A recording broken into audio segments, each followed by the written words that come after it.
bienvenue sur ce tuto numéro 3, dernier de cette série, où j'évoque avec vous les 3 piliers qui permettent de vendre vite et bien. Maintenant que nous avons vu l'importance de l'analyse concurrentielle et du suivi de parution des biens concurrents, il est important de suivre précisément l'attractivité de votre propre bien. Vous l'aurez compris, ces 3 piliers fonctionnent en synergie, ils sont complémentaires l'un à l'autre et forment un trio indissociable pour garantir la réussite de votre projet. Le taux d'attractivité est réalisé à partir d'un site professionnel avec lequel votre conseiller est partenaire.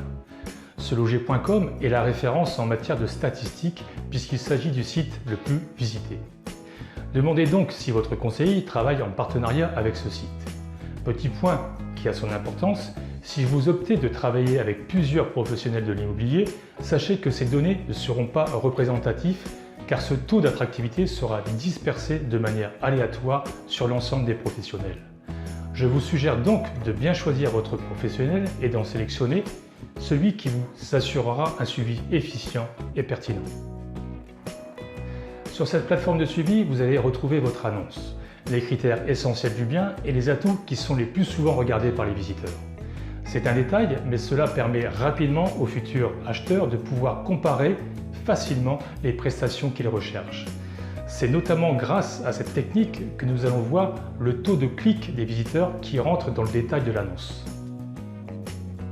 Avec ce taux de clic et le nombre de visiteurs uniques, c'est-à-dire des visiteurs différents et non ceux qui visitent 10 fois l'annonce, l'algorithme ou le programme du logiciel, pour simplifier, va calculer votre taux d'attractivité en pourcentage. Ce suivi peut être réalisé à la journée, à la semaine ou au mois. De manière générale, je préconise un suivi tous les 15 jours. Ces données sont très précieuses car elles permettent dans un premier temps de connaître le nombre de visiteurs. Cela donne une indication sur l'état du marché. Est-il dynamique ou ralenti? Ensuite, le taux d'attractivité est l'indicateur révélateur sur la fourchette de prix. Car de manière générale, les acheteurs connaissent le marché et s'ils ont cliqué pour le détail de l'annonce, c'est que ce critère est dans les clous par rapport aux caractéristiques du bien mis en avant sur la plateforme. Pour résumer, plus il se rapprochera des 20%, plus les chances de proposition d'achat seront concrètes. A contrario, un taux inférieur à 10% sera signe qu'il y a un problème de prix. Il faudra donc rapidement revoir la stratégie en fonction du suivi de parution et de la concurrence.